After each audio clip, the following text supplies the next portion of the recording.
El passat dijous 28 de setembre, la plaça del Palau es va convertir un cop més en el centre de la festa major de la vila.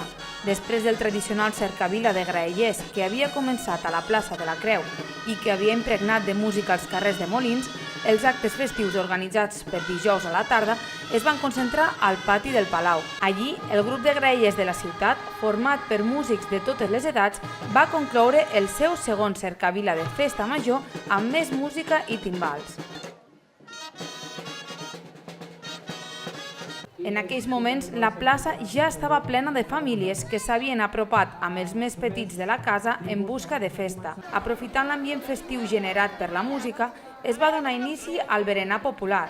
La xocolata va ser la protagonista, però no van faltar les begudes, el pa i els somriures. De fons, la barra instal·lada al pati del Palau va seguir funcionant. Ja amb l'estómac ple, grans i petits van poder gaudir de l'actuació del duo Tobaric, dos acròbates provinents de Xile. La plaça, de sobte, es va convertir en un gran escenari on els acròbates van deixar bocabadats a més d'un.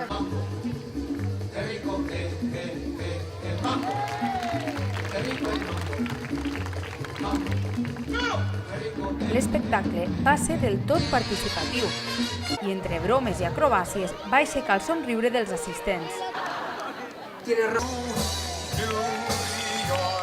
Després de completar una performance d'acrobalance on la força, la flexibilitat i l'equilibri van deixar sense paraules al públic, els artistes van ser acomiadats de la vila amb una gran ovació.